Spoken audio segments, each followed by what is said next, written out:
आप जानते हो कि सभाएं दो प्रकार की होती है। एक होती है सोच सभा और एक होती है शोक सभा। सोच सभा में इंसान सोच सकता है, अपने अंदर चेंज कर सकता है, अपने अंदर बदलाव ला सकता है, भटके हुए रास्ते से सही रास्ते पर आ सकता है। और एक होती है शोक सभा, यानी कि जब इंसान मर जाता है, यानी जब सब कुछ खत्म हो जाता है।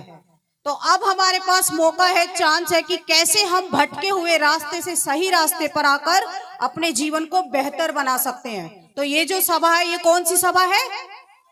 सोच सभा। और हमको सोचना तो पड़ेगा ही, क्योंकि अभी तक हमने सोचना शुरू नहीं किया। सोचा तथागत बुद्ध ने, सोचा बाबा साहेब ने, सोचा कबीर दास ने, सोचा रविदास ने, और एक इतिहास को बदल दिया। तो अब बारी हमारी है, हमें भी सोचना है। और सोचना क्या है कि यहाँ पर जो बातें बताई जा रही हैं, क्या वो सही है, क्या वो गलत है? अगर वो बातें आपको सही लगती हैं तो उन सही बातों को आप अपने जीवन में अमल में लेकर के आइए। अभी आपको बताया कि बाबा साहेब ने अपने 3 गुरु माने। पहला किसको माना था? तथागत बुद्ध को, जिन्होंने समानता यानी सामाजिक परिवर्तन की लड़ाई लड़ी, जिन्होंने महिलाओं पुरुषों में कोई भेदभाव नहीं किया। दूसरा गुरु किसको माना? किसको माना था दूसरा गुरु? कबीर साहेब को, जिन्होंने ब्राह्मणी व्यवस्था की धज्जियां उड़ाकर रख दी। तीसरा गुरु किसको माना? ज्योतिबा फूले को, जिन्होंने ये देखा कि समाज में महिलाओं की स्थिति बहुत ज्यादा दयनीय है, महिलाओं की स्थिति बहुत ज्यादा खराब है। और वो ये देखते थे कि श्रमकारी महिलाएं अपने पति के साथ कंधे से कंधा मिलाकर चलती हैं, संविधान लागू होने से पहले भी और संविधान लागू होने के बाद तो दुगनी तेजी से। और वो ये बात अच्छी तरीके से जानती थी कि समाज में परिवर्तन अगर कोई ला सकता है तो वो महिला ला सकती है। बिना महिलाओं के समाज में परिवर्तन नहीं हो सकता। तो ज्योतिबा फूले ने पुरुषों के लिए स्कूल की व्यवस्था नहीं की। उनके माइंड में आया कि सबसे पहले महिलाओं के लिए स्कूल खोलना चाहिए, क्योंकि एक महिला बदलेगी तो उसका पूरा परिवार बदल जाएगा। अगर मैं बदली हूं, अगर मैं बाबा साहेब को मानती हूं तो मेरे घर में सभी बाबा साहेब को मानते हैं, बाकी कोई चीज आपको मेरे घर में नहीं मिलेगी। तो ये सोचा हमारे महापुरुषों ने, और उन्हीं की बदौलत यानी कि उन्हीं को अपना आदर्श माना, उन्हीं की मशाल को लेकर के गए आगे बाबा साहेब डॉक्टर भीमराव अंबेडकर। बाबा साहेब ने, अच्छा कितने लोग जानते हैं कि बाबा साहेब की वजह से हमें पानी पीने का अधिकार मिला? कोई जानता है? क्योंकि हमारे लोगों को पानी पीने तक का भी अधिकार नहीं था, वो झोड़ का गंदा पानी पीते थे। कितने लोगों को पता है कि हमें शिक्षा का अधिकार बाबा साहेब की वजह से मिला? जितने भी अधिकार, जो मानवीय अधिकार आज हमें मिले हैं संविधान की बदौलत, वो हमारे पास पहले नहीं थे। 1950 से पहले अगर कोई मेरी दादी नानी बहुत बुजुर्ग यहाँ पर बैठी हो, 80-90 साल की, उनसे पूछ लेना जाकर कि हमारे लोगों को ना पढ़ने का अधिकार था, ना शिक्षा का अधिकार था, ना मान सम्मान था, महिलाओं की रीढ़ की हड्डी को तोड़कर रख दिया था। वो बाबा साहेब के संविधान से पहला विधान था जिसने एक इंसान को इंसान नहीं समझा, 1000 तरह की पाबंदी लगा दी हमारे लोगों के ऊपर।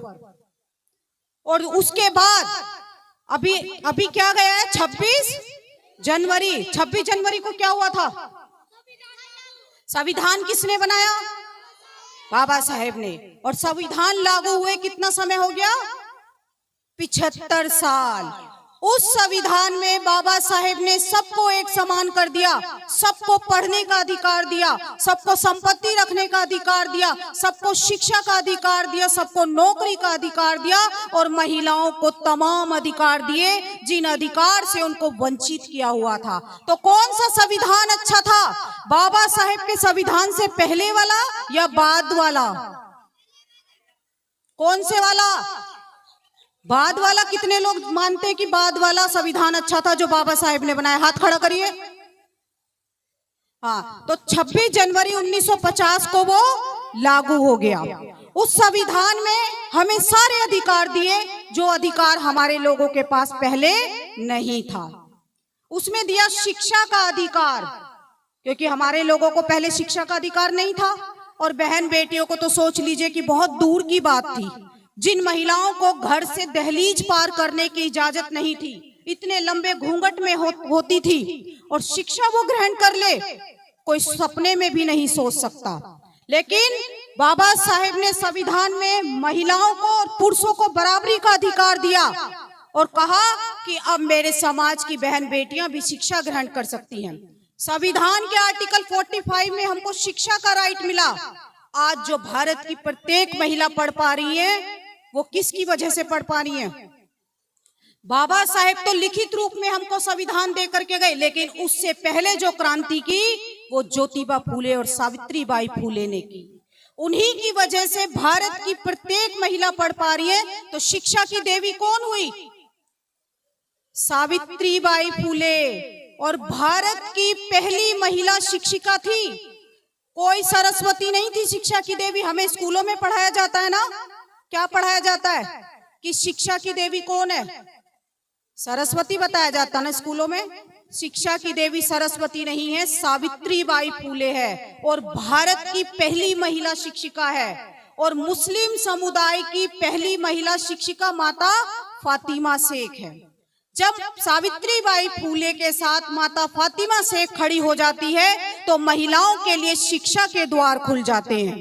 उन्होंने हमारे लिए संघर्ष किया, तो मैं आज आप लोगों के सामने खड़ी होकर बोल पा रही हूँ। बाबा साहेब ने संविधान में अधिकार दिया, तो मैं आज आपके सामने खड़ी होकर बोल पा रही हूँ। नहीं तो मैं भी किसी गांव में पड़ी होकर और खेत में काम कर रही होती। तो ये जो अधिकार हम लोगों को मिले, ये सिर्फ और सिर्फ बाबा साहेब की बदौलत मिले। स्कूलों में बच्चों को खिचड़ी दलिया बांटा जाता है ना। टीचर्स पढ़ाई पर ध्यान नहीं दे रही, क्योंकि वो हमारे बच्चों को भिखारी बनाने में लगे हुए हैं। अगर सरकारी स्कूलों से बच्चा 12वीं भी पास कर लेना तो भी वो चपरासी की नौकरी नहीं कर सकता, ऐसी एजुकेशन दी जा रही है। और हमारे समाज के पास इतना पैसा नहीं है कि वो अपने बच्चों को प्राइवेट स्कूलों में पढ़ा सके, क्योंकि हमने कभी सवाल नहीं किया, हम कभी स्कूल में नहीं गए। हमने नहीं कहा कि हमारे बच्चों को खिचड़ी दलिया मत दो, हमारे बच्चों को अच्छी एजुकेशन दो, हमारे बच्चों को इंग्लिश मीडियम में एजुकेशन दो। क्योंकि अगर आप अपने बच्चों को हिंदी मीडियम में पढ़ा रहे तो कोई वैल्यू नहीं है। बाहर जाकर आपका बच्चा दूसरे बच्चों का मुकाबला नहीं कर सकता, वो नौकरी नहीं कर सकता, क्योंकि वो इस काबिल नहीं है कि वो उनका मुकाबला कर सके। तो जितने भी हमारे महापुरुष हुए, सभी ने शिक्षा पर जोर दिया, क्योंकि जब हमारा बच्चा पढ़ेगा, अच्छी एजुकेशन लेगा, तो उसकी अच्छी जॉब लगेगी, और जब उसकी अच्छी जॉब लगेगी तो अच्छी नौकरी जब उसकी लग जाएगी तो पैसा हमारे घर में आएगा। जब पैसा हमारे घर में आएगा तो हमारे घर की गरीबी कम होगी। ऐसी पढ़ाई करने से कोई फायदा नहीं है। हमारे महापुरुषों ने कहा था कि हाथ पर रोटी रखकर खा लेना, फटी साड़ी पहन लेना, लेकिन अपने बच्चों को हाई से हाई एजुकेशन देना। बाबा साहेब के बारे में जानते हो? क्लास के बाहर बैठकर पढ़ते थे कि नहीं? उन्हें क्लास के अंदर भी नहीं पढ़ने दिया जाता था, जूते चप्पलों के पास बैठकर पढ़ते थे। लेकिन ऐसी पढ़ाई उन्होंने की कि पूरी दुनिया में बाबा साहेब के ज्ञान का डंका बजता है। अमेरिका की कोलंबिया यूनिवर्सिटी में बाबा साहेब का स्टैचू है। न्यूयॉर्क शहर में डॉक्टर अंबेडकर के नाम का एक सड़क का नाम रखा गया है। और अभी मध्य प्रदेश में बहुत बड़ी स्टैचू बाबा साहेब की लगाई है। पूरे देश में अगर सबसे ज्यादा स्टैचू किसी के हैं तो वो तथागत बुद्ध और बाबा साहेब के हैं। बाबा साहेब की जो उंगली इशारा करती है, आपने देखी होगी, अभी यहाँ पे भी रखी है। उनके हाथ में क्या है? किताब है। कोई हथियार नहीं है, कोई त्रिशूल नहीं है, कोई भाला नहीं है, कोई अस्त्र शस्त्र नहीं है, उनके हाथ में किताब है। और अगर बहुत सारी स्टैचू आप देखोगे तो उनकी उंगली ऐसी होती है। तो वो ये कहते हैं कि आप सूट बूट में रहो, आप अपने बच्चों को अच्छी से अच्छी एजुकेशन दो। ये बाबा साहेब चाहते थे। बाबा साहेब ने इतनी पढ़ाई की, अमेरिका, इंग्लैंड, जर्मन 4-4 देशों से उन्होंने पढ़ाई की और अपने समाज को आगे लेकर के गए। ये जो आज हमारी गिनती इंसानों में हो रही है ना, आज हम इंसान कहलाए जा रहे हैं, तो वो बाबा साहेब के संविधान की बदौलत, नहीं तो हमें इंसान कहलाने का भी अधिकार। लेकिन हम लोग अपने बच्चों की पढ़ाई पर ध्यान नहीं दे रहे, हम लोग अपने बच्चों की पढ़ाई पर ध्यान नहीं दे रहे। अभी कौन सा मंदिर बना सबको पता है, अयोध्या। अयोध्या का आपके भी छतों पे बहुत सारे झंडे लग रहे हैं।